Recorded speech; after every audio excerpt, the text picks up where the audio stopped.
The NBA is sort of defined in eras, right? What does it mean to you to have your own era defined by you, LeBron James, and Kevin Durant? You think about it more the deeper you get into your career because you want to cherish every moment that you have, but you're still in that competitive mode that even though there's respect, there's still that appropriate fear. Like, I bring the best out of him, he brings the best out of me, and I'm sure Christmas Day hopefully will be another episode of that. How has your rivalry changed over the course of the last couple of years, decades? It's a fun battle because of the longevity of how long we've been doing this. There's more appreciation and respect than probably back in the day.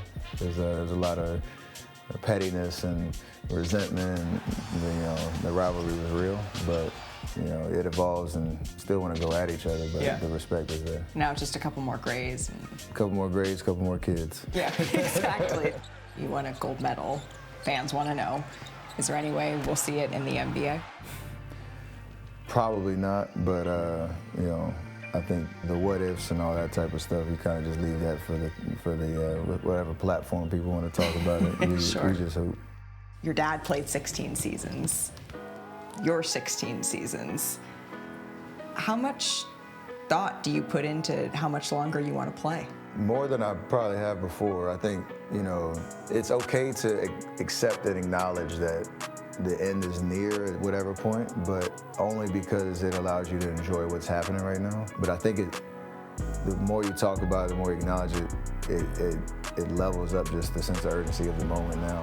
I can't tell you how many times on NBA Today I have said the phrase, maximize Steph Curry's career. How can the Warriors maximize Steph Curry's career? It's just a matter of acknowledging, like, okay, me and Draymond are in our prime. We're in a situation where you have to kind of think about the game a little differently. But if you're not winning, the answer is, like, how do we make this happen? For me, I know I only have a certain amount of years left, and I want to win desperately. And what helps me helps us. So, yeah, it's a funny term because people say it, and what is the actual answer? We're trying to figure that out. Is there a gift you think about leaving behind for the NBA, or a legacy that you want to leave? I don't think you want me to answer that question because it's now the talk of how everybody's shooting threes and you see, that's called transition stuff. We're getting to that place. That's the next question. I love it personally because if you think about just the sheer numbers of it, but how you create threes and the beauty in the game, like, everybody does it just a little bit differently. It's new, and a lot of people have a little different viewpoint on it, but for me, like, it is cool to kind of have seen the evolution of it. Our game is, it's a lot of threes being shot. I mean, everybody has their opinion. It's not like I can go out and do a 360 windmill and, drive down lane and dunk on somebody. So for me, like, I'm never going to fight the three-point shot. That's just, how I see the game. It's how I've seen the game forever. But everybody has a different viewpoint, and certain skill sets that are starting to come into the league. You see how many bigs are dominating, down the post, and it's like a kind of either extreme. And the cool part is, like, defenses adjust, and it just takes time for that to happen. So we'll see, how it goes. But I'm gonna keep shooting threes, so don't worry about that. So for the 12th straight year, you and your wife Aisha, you're doing Christmas with the Currys, and your Eat, Learn, Play Foundation is what's putting this on. What's the most rewarding part of that? It's an opportunity to just share joy, make sure the kids that we're serving, where we're serving them, feel seen and loved during the holiday season. You can feel the impact that we have, especially when we show up to the play spaces that we refurbish, the libraries that we renovated, giving kids tangible items to take home, to support their literacy journeys, to support their fun. And I think it's just a great opportunity for me and Aisha and our whole organization and all of our volunteers to see the work that we're doing, not just in the facilities and the spaces, but in the smiles.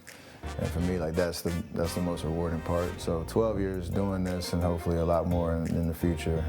It's just a great moment to share with them.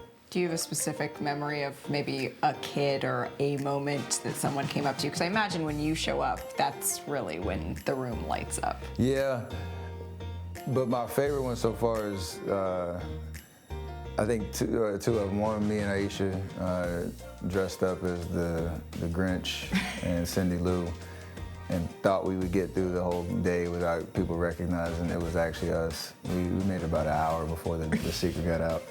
But then Trace Jackson Davis actually was our resident Santa last year. Okay. So not only me and Aisha showing up, but him spending time on an off day to come out and hang out with the kids. He was the tallest Santa they'd ever seen. So Yeah, I was gonna say, how does he it was get a tapped to special be moment. Santa?